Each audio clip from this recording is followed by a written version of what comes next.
Boa tarde. Eu vou tratar de falar devagar, porque vou dar a minha palestra em espanhol. Antes de comenzar, quisiera agradecer al comité organizador y especialmente al profesor Elson Longo por el convite y darme la posibilidad de mostrarles el trabajo que hacemos en la universidad del centro de la provincia de Buenos Aires, utilizando una técnica experimental que nos permite detectar y identificar y caracterizar defectos en materiales sólidos. Bien. Como todos ya saben, la presencia de defectos en materiales sólidos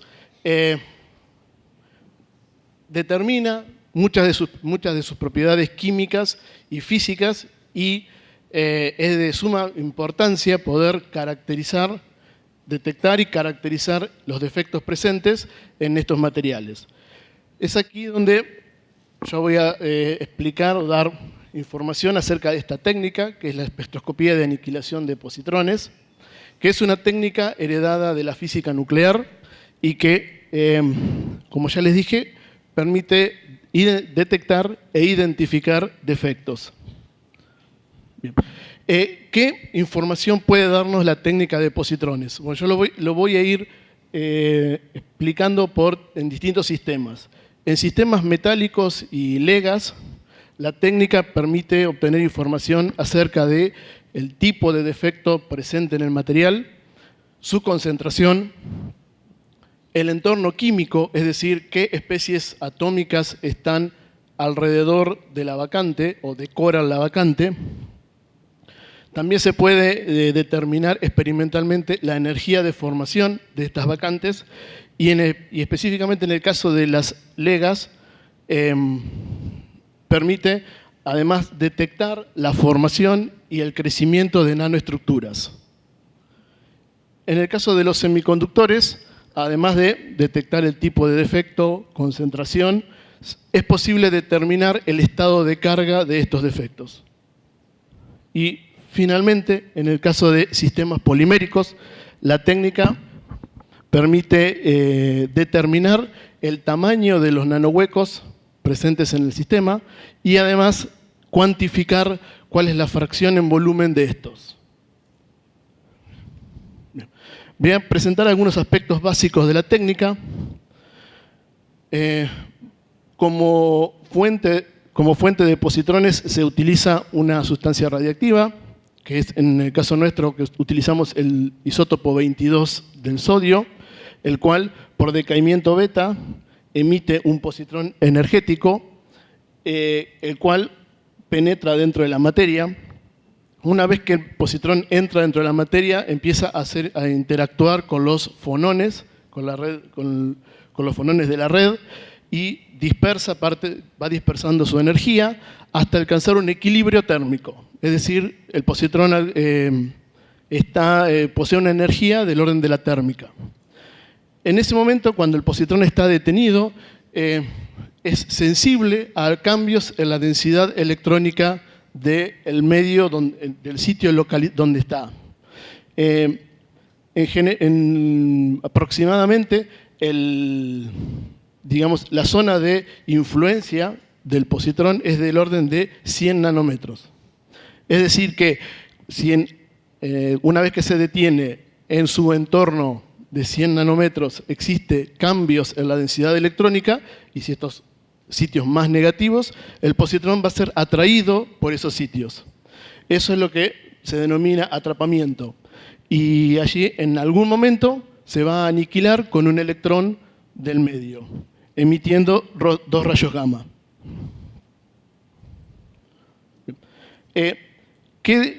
Como ya les dije, las zonas que atraen positrones son aquellas que tienen una densidad electrónica mayor a la del medio, es decir, sitios negativos o pozos de potenciales. El positrón es atraído por esos pozos de potenciales, se localiza allí y eventualmente se aniquila con un electrón. Bien, aquí hay una representación de la función de onda del positrón, o sea que es una partícula netamente cuántica. la función de onda dependiendo de los sistemas. Si en mi sistema es un sistema perfecto, es decir, donde no hay zonas de mayor densidad electrónica, el positrón es una función de onda deslocalizada. Pero si tengo una vacante, es decir, me falta un carozo iónico, la función de onda del positrón se localiza en dicho defecto. Si ese defecto es más grande, aumenta la localización. Perdón. Si, por ejemplo, tenemos un borde de grano, que es un defecto lineal, el positrón lo va a ver como un defecto, sin embargo, su localización va a ser muy leve. Pero si dentro de ese borde de grano hay una vacante, el positrón se va a localizar en la vacante que está en borde de grano. Lo que nosotros vamos a hacer experimentalmente siempre es medir la radiación gamma de aniquilación. Es decir, experimentalmente yo nunca veo un positrón, siempre veo la energía gamma que origina su aniquilación. Bien. ¿El positrón a qué tipo de defectos es sensible? Es sensible a cualquier defecto que tenga una densidad electrónica mayor. Básicamente, vacantes y sus aglomerados, dislocaciones, bordes de grano y también en algunos casos precipitados. Por otra parte, el positrón es insensible a defectos que tengan carga positiva, ya que por repulsión coulombiana van a ser repelidos. Tampoco detectan impurezas ni intersticiales y tampoco algunos casos precipitados. Bien. Una cuestión muy importante a tener en cuenta es la influencia del borde de grano. Como ya les dije, el borde de grano es un defecto, es lineal y tiene una localización bastante leve el positrón en él. Entonces, si tenemos un material con borde de grano que sea mucho mayor que la zona de influencia del positrón, va a ser prácticamente insensible al borde de grano.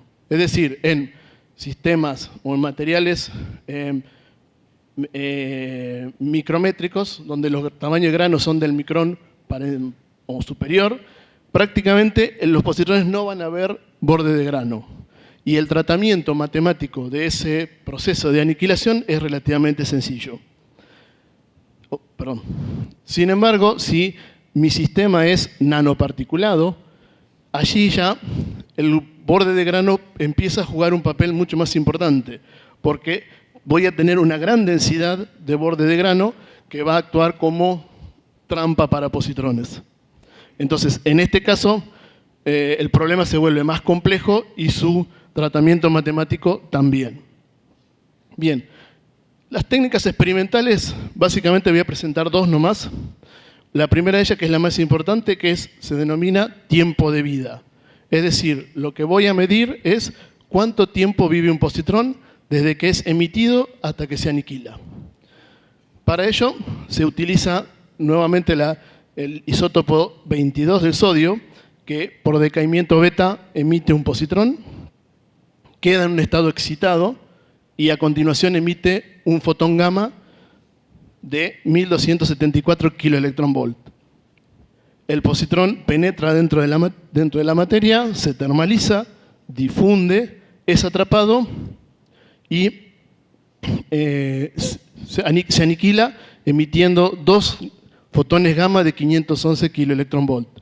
La diferencia de tiempo entre la detección del gamma de nacimiento y el gamma de aniquilación me va a dar cuánto tiempo vive. Lo que se hace es un proceso estadístico donde se mide varios millones de veces este proceso. Una cuestión, un detalle técnico es que la fuente tiene que tener un flujo de positrones muy bajo, de manera de que en cada momento haya un solo positrón por vez dentro de la materia. Bien, este tiempo de vida suele ser del orden de 100 picosegundos, es decir, 100 por 10 a la menos 10 segundos. No, 100 por 10 a la menos 12 segundos, que es extremadamente corto. Lo que uno mide es un histograma, que es una distribución estadística, donde si el material no tiene ningún tipo de defecto, lo que va a ver el positrón es un estado que voy a denominar bulky. Es decir, un tiempo de vida que es característico del material porque representa, de alguna manera, su densidad electrónica. Bien. Si a este material, que en este caso es silicio, se lo deforma plásticamente, es decir, yo introduzco defectos, si se lo hace en forma severa, voy a introducir distintos tipos de defectos. Al medirlo del histograma, voy a poder extraer más de lo que voy a denominar componentes, que son los sitios donde se está atrapando y aniquilando el positrón. Aquí es el modelo matemático simple que representa este espectro. Cada una de estas, que yo denomino componentes, va a estar caracterizada por un tiempo de vida y por una intensidad. El tiempo de vida me va a caracterizar el tipo de defecto, mientras que la intensidad va a estar relacionado con la concentración de dicho defecto. En este caso, el silicio, que tiene un tiempo de vida de 218 picosegundos, cuando es deformado, aparece una componente de 320 y una mayor de 520. Bien, esta está asociada a la formación de divacantes y esta está asociada a la formación de clúster de vacantes. Porque otra de las características que tiene el positrón es que este tiempo de vida, este parámetro tau, cuanto mayor es, implica que o significa que el defecto es más grande. Su volumen asociado es mayor. Por lo tanto, este defecto es más grande que este. Otra de las técnicas consiste en determinar la energía de aniquilación. El proceso de aniquilación electrón-positrón tiene una energía total de 1022 kiloelectronvolt. Visto desde la posición, desde el punto de vista del laboratorio, el positrón, una vez que termaliza, está prácticamente detenido, no tiene una cantidad de movimiento asociada. Sin embargo, el electrón con el cual se va a aniquilar sí va a tener una cantidad de movimiento que puede ser muy pequeña o no, dependiendo si es un electrón libre o es un electrón ligado. Y es eso, entonces, en ese caso, lo que voy a medir desde el laboratorio es un ensanchamiento Doppler del pico de aniquilación. Es decir, que en vez de medir 511, voy a medir un pico ensanchado, donde en el centro, o sea, a cantidad de movimiento baja, lo que voy a tener es la aniquilación de positrones con electrones libres, es decir, con una cantidad de movimiento muy baja. Mientras que sobre los flancos del pico, a los laterales, voy a tener la contribución de la aniquilación de positrones con electrones con alto momento, es decir, con electrones ligados. Es así entonces que el área central del pico representa la aniquilación con electrones de bajo momento, mientras que el área lateral da información de electrones ligados, que van a ser electrones ligados de los carozos iónicos que rodean a la vacante. Es decir, que va a contener información acerca del elemento químico que rodea a la vacante. Por ejemplo, si la vacante está rodeada de átomos de aluminio, la mayor probabilidad va a ser que el positrón se aniquile con electrones de tipo P. Sin embargo, si hay algún átomo de cobre en las inmediaciones de la vacante, lo que voy a medir son una contribución de aniquilación de positrones con electrones tipo D. Y eso me va a cambiar la contribución en los flancos. Bien. Esto es un cálculo teórico, simplemente demostrativo, de un bulky de silicio, donde la probabilidad de que un positrón se aniquile con un electrón ligado electrón ligado es del orden de 3%. Si tengo una vacante, como al tener una vacante los iones vecinos están un poco más distantes, la probabilidad de aniquilarse con un electrón ligado disminuye, y si tengo una divacante todavía disminuye más. Es decir, a medida que el defecto es más grande, este parámetro se incrementa, mientras que este disminuye. En general, lo que se hace es siempre referirlo al estado bulky, de manera que si el S es mayor que 1, tengo defectos, y si el W disminuye, también. Es precisamente por conservación del área del pico. Estos parámetros, que los acabo de mencionar, tau, S y W, también pueden calcularse utilizando cálculos ab initio. Bien. Y ahora voy a pasar específicamente a algunos resultados que hemos obtenido en óxidos semiconductores. Esto es una serie de trabajos que se iniciaron primero con el INTEMA, en colaboración con el profesor Miguel Ponce y el doctor Celso Aldao, y después se incorporó a la colaboración el IECI del profesor Elson Longo. Aquí básicamente lo que tratamos de hacer es identificar y caracterizar defectos en óxidos semiconductores. Yo voy a presentar rápidamente 3 sistemas que tienen diferencias, como para que puedan ver la distinta información que podemos extraer de las medidas positrónicas. Vamos a iniciar con óxido de zinc. En este caso, el primer trabajo que hicimos fue sobre varistores de óxido de zinc. Los varistores, al ser sinterizados, tienen tamaño de grano muy grande, del orden de 30 a 40 micrones. Por lo tanto, es un problema sencillo para nosotros, porque al no tener borde de grano, estoy viendo solo bulky. Aquí lo que se hizo fue estudiar la influencia sobre la estructura de defectos, sobre los defectos presentes, por la aplicación de un tratamiento eléctrico, un tratamiento de degradado, utilizando 2 intensidades de corriente, una intensidad baja y una intensidad alta. Y aquí lo que se hizo en este trabajo fue comparar resultados de medidas de caracterización eléctrica con las medidas de positrones. Bien. Primero, lo que voy a mostrar es, previo a la degradación, el varistor tenía defectos. Tenía una intensidad bastante grande, una cantidad bastante importante de defectos. Luego de la degradación a baja corriente, a baja intensidad de corriente, la concentración de defectos aumentó. En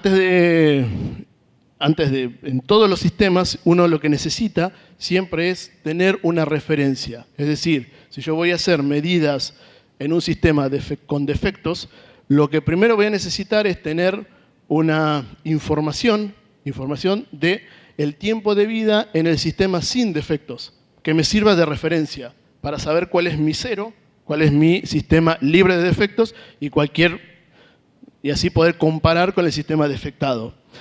En este caso, lo que se hizo para obtener el sistema libre de defectos entre aspas, porque es para los positrones. Nunca voy a tener un sistema totalmente libre de defectos, pero sí por debajo del umbral de detección de la técnica. Para ello, lo que se hizo un ciclo de annealing a un par de muestras, del orden de 10 horas a 800 grados, y después hasta que se obtuvo una única componente. El hecho de obtener una única componente significa que eliminé todos los defectos que estaban presentes en dicha muestra. Entonces, este valor, 178, constituye mi cero. Cualquier medida que esté por encima de 178 significa que estoy detectando defectos. Bien, aquí el varistor inicial, es un varistor comercial, por lo tanto con impurezas, defectos, así como material bastante complicado. Después de la degradación, aumenta la concentración de defectos, pero además lo otro, como este valor que mido antes y después es el mismo, significa que el tipo de defecto es el mismo.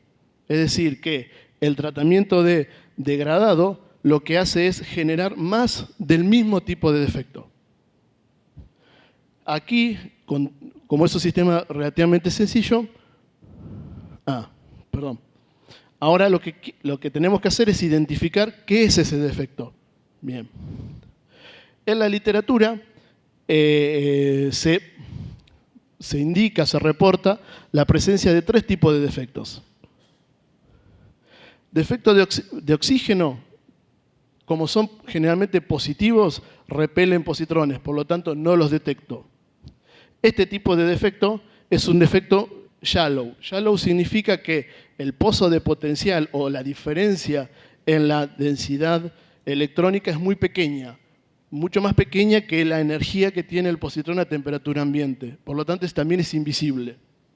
Por lo tanto, el único candidato que queda es la vacancia de zinc.